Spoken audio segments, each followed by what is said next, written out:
California dreaming. I used to think about that, corny as it was. I used to think about that song. I miss Hollywood. When I see a film crew, I go, oh, I want to be there. There they go, there they go. Outside, you don't have no shelter. The people in doorways. You have to watch your back all the time. Everybody on the planet has a right to shelter. Dome, what did you call it? Dome spheres. They fall together in 21 pieces. Those are the domes. Dome check. I'm here. Thank the Lord. Justice, justice. This is what we're talking about. Right here. This does not have to be.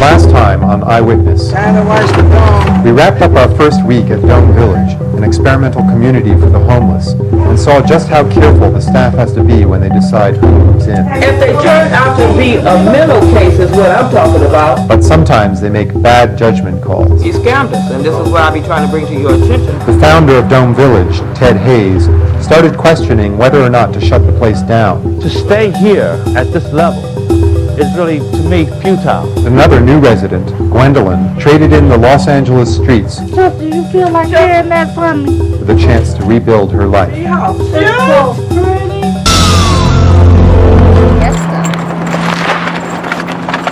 What is that, macaroni? There's a lot of activity around the village today. A donation just came in of food. Go, Katie. Apparently Katie's dermatologist donates some products to the village, so they always have hand softener and that sort of thing on hand. No pun intended. You need to come put it away, or you got it? I need for you to come. We've been at Dome Village for about a week now, and what I'm realizing is that there's a real sense of community here. Virginia, come here. Lift that up there, please. This is the closest thing to a family that a lot of these people have had in years. Katie. What did they bring today? I want Senate. Oh, you want Senate? This is unscented? Yeah. 4 years ago, Kathy came to Dome Village after having spent just one night on the street. She now pretty much runs the place on a day-to-day level and says that she'd like to stay here forever. I think that she's being groomed to take over one day. How is it decided who gets what when these donations come in? People with less funding, I'd let them pick first. And also if they get food stamps, and they're not that they big. need to wait till last.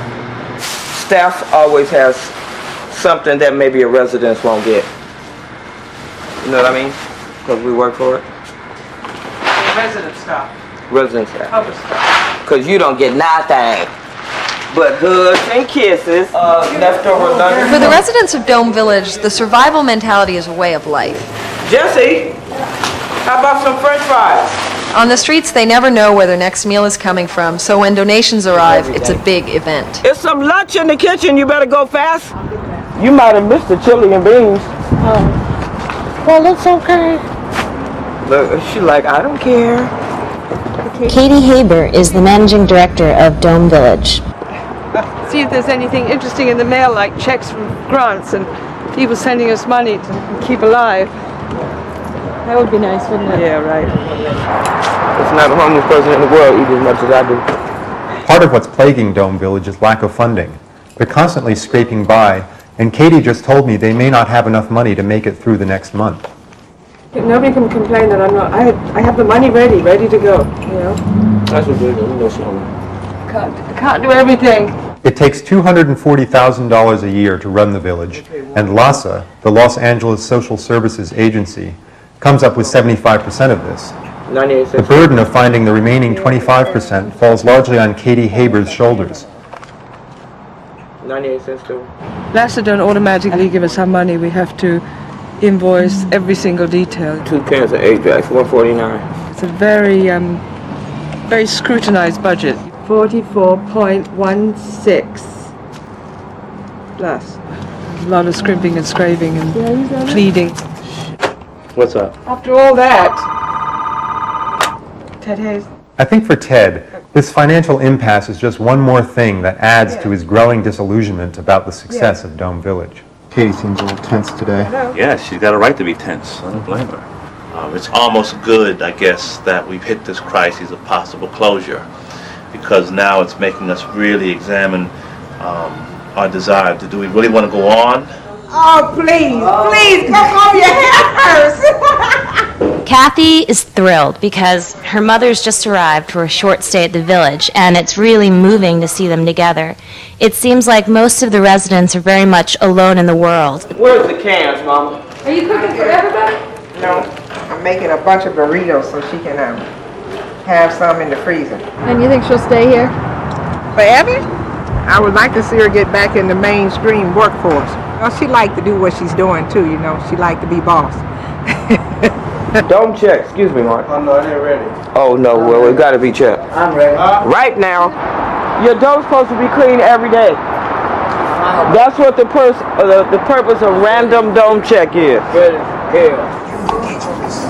That jackass, he knew this room was clean. I don't know why he giving me problems. Jess, hey! This is what we be looking at the menu. And it smells good in here. What's that smell? It smells like coconut or vanilla. And George made him a little bookshelf. Oh, that's nice. Virginia doesn't want us to see her in her room. She don't feel that a staff person should be able to check another staff person's room, but my room gets checked also. Come in. Yes, ma'am. Excuse us. Uh-huh. Don't check. Oh, I'm busy. I'm busy, Kathy. I'm busy. Checking your dome? She's checking my dome. Okay, la-di-da. I'm coming in. Why? Show me around your dome. No, because I didn't clean up. Oh, dome check. Dome check. Dome check. Clean up this mess. Get this home. I'm getting ready to get back in the bed. All right. After I eat this whole bowl of stuff. Yeah, that was good. You want some more? Nope. Thanks. Bye, Kathy. Okay, see ya. What do you want to talk to him about, Mr. Chester? Oh, you are. I thought you were... For the village residents, reminders of their rocky pasts are as close as the streets outside the village gates. The crack pie. Oh, wow, it's just a little tube.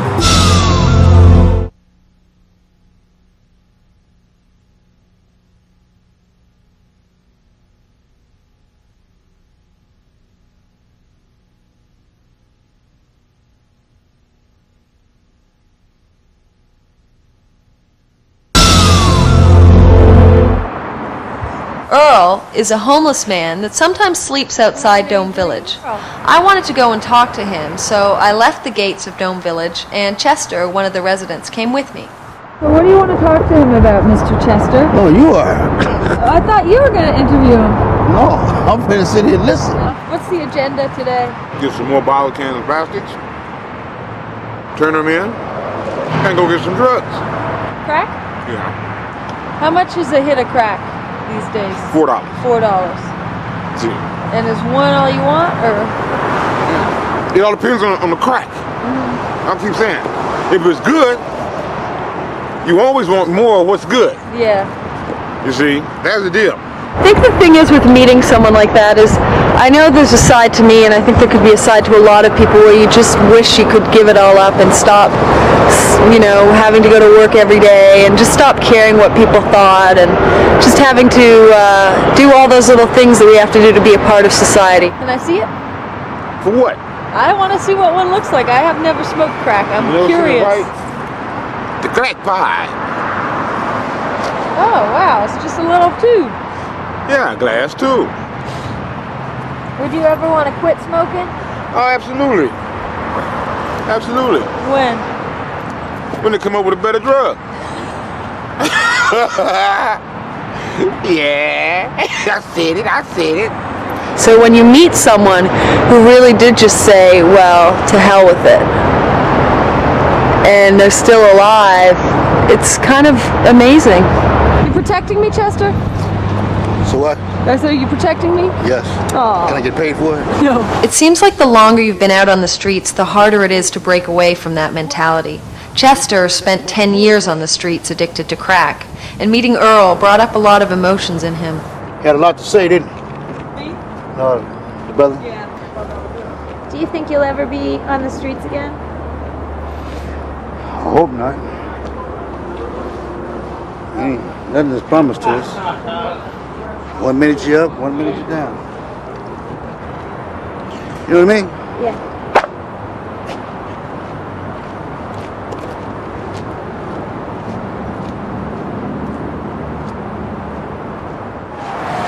So I'm about to head off with Ted to play some cricket. Let's go! Are you guys going home with us today? Yeah. What's interesting about Ted is he's this guy who's been homeless, and yet he's drawn to the refined things in life. Oddly enough, he's fallen in love with the game of cricket thanks to Katie's English ties, and now he's using the game to reach out to inner city kids. Since Ted has gotten involved in cricket, one of his projects is to try to bring the game of cricket to America and bring it to the inner city. He's gotten his sons involved in cricket. It's the bat, the ball, and I'm the player. Theo is 25 years old. He's Ted's oldest son, and he's gone through quite a lot in his life. We should just do some straight batting. Ted has had a complicated and somewhat turbulent past with his own kids. I think this was brought on mostly when he decided to go and live in the streets. When he left, I remember, to answer that question correctly, we all got in my mom's station wagon, took him and his guitar, that's right, in his bags to Tent City. Stay over here, okay? I felt that we were falling, and I felt that it wasn't just me and my family, but I felt that families all across America, by the millions, the tens of millions, were in the same predicament that my family was in, and frightened. See that? Again, P. 2 days turned into 5 to 10, 15. Next thing you know, Mom was just like, yeah, he's gonna stay out there, you know, and do his thing. And so we were kind of like, you know, it was kind of shocking to us, you know, it was difficult, you know. I was 12 years old. Good shot. I choose to go away from my family to save lives, to make people have homes again. But someone's got to do it. As an active member of the Compton Cricket Club's, the Homies and the Pops cricket team, I agreed to it. I look at him and wonder how I could be his son, because I'm totally unlike him as far as ingenuity and creativity is concerned. Honor and obey my parents, respect all adults and figures of authority. He could turn school teachers and principals, a rock into a temple, you know, and I can't even walk into the temple, you know. I can't even define what a rock is. That I will not participate in any negative gang activity, tagging or otherwise. Everybody can talk. We all can criticize what's wrong. We're eloquent and articulate and passionate about that, but do something. And you have to agree to this, or you cannot be on the team. So I want you each to take one home, look it over, study it, think about it. My dad, he could have been dead, you know, living down there in them streets, you know, and especially the way he is, you know, he's soft-hearted, you know. Yeah, he is. Yeah, and I'm surprised he made it, you know, but not surprised, but I'm grateful. Everybody needs somebody to love. If you have a loved one in your life, somebody that loves you and believes in you, they love you for who you are. See ya later! Katie's carrying the village's financial lifeline on her shoulders. It's non-stop. And she's looking for answers to their current predicament. Does Ted know this yet? I haven't spoken to His Highness yet.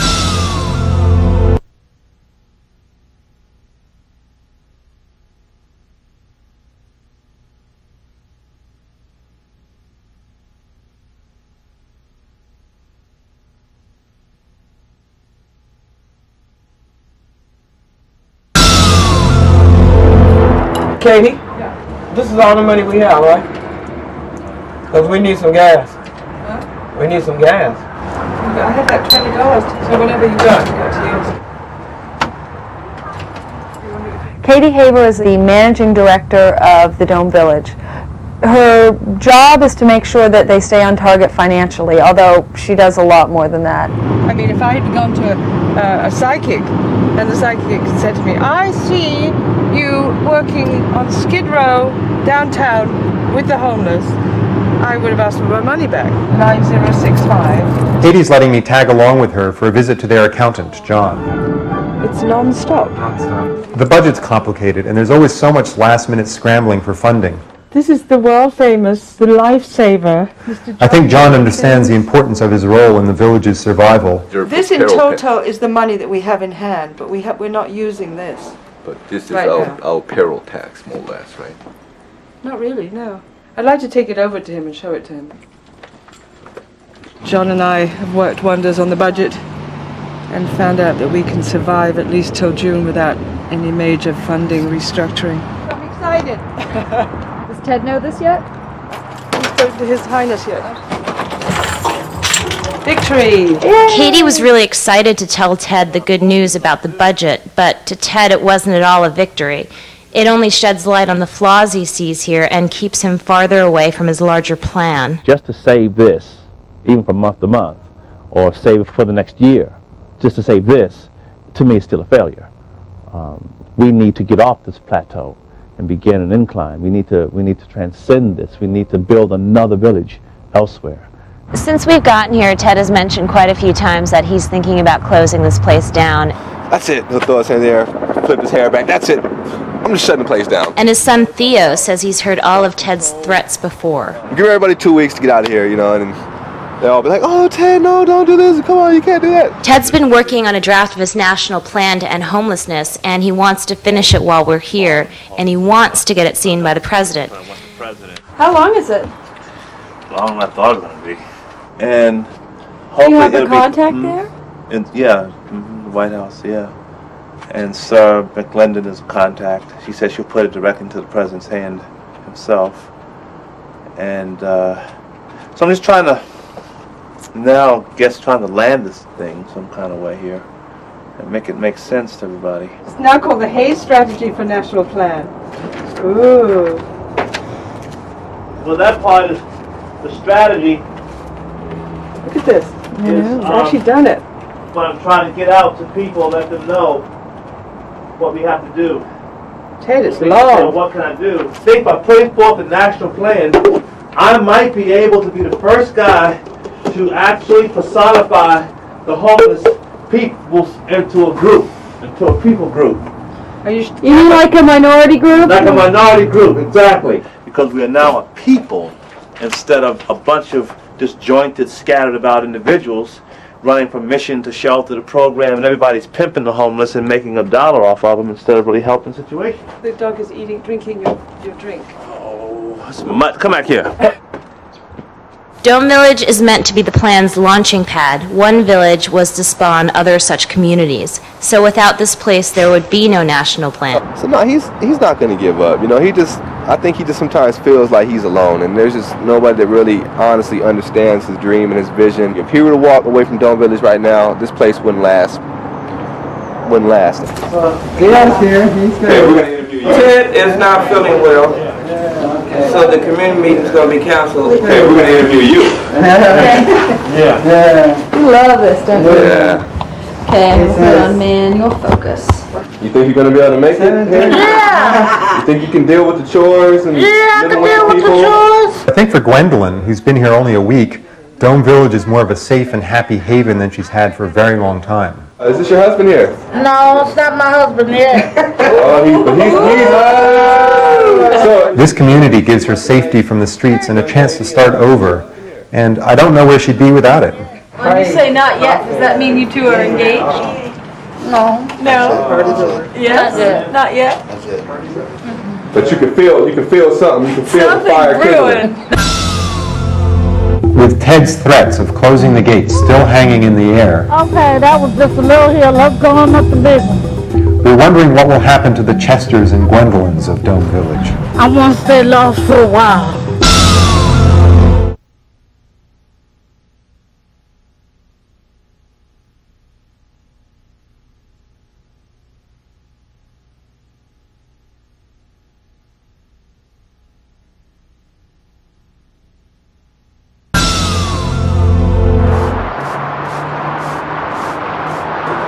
Now that I've been here for a couple of weeks, I've gotten a better understanding of why people become homeless and what Ted is doing for them, which is to allow these people who have been outside of society a way to form their own community and to be productive and feel good about what they're doing.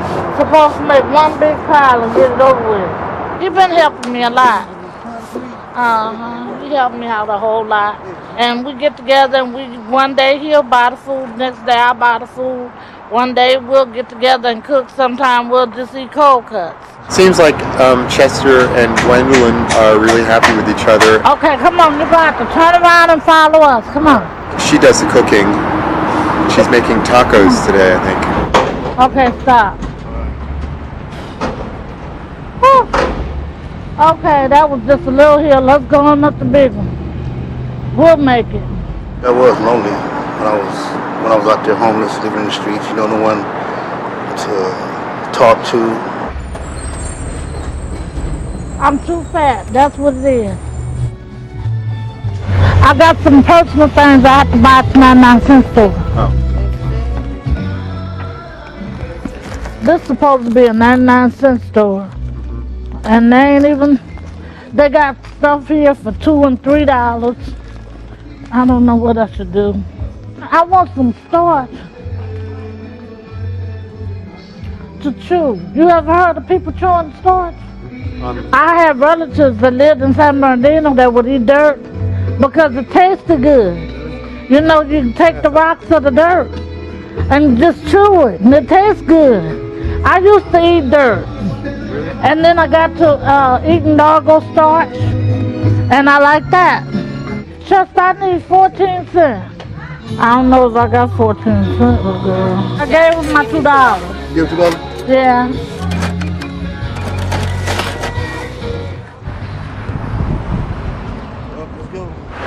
Were you ever married, Gwendolyn? Yeah, I've been married before. Yeah. What happened? I got a divorce. I just met Chester. I have to make sure I have to be with him a while. Be with who? Be with you. When Gwendolyn told us she has 7 kids, I realized that even though she doesn't want to look back, there's still so much we don't know about her past. Now I have 7 children that are in LA. They're with their dad.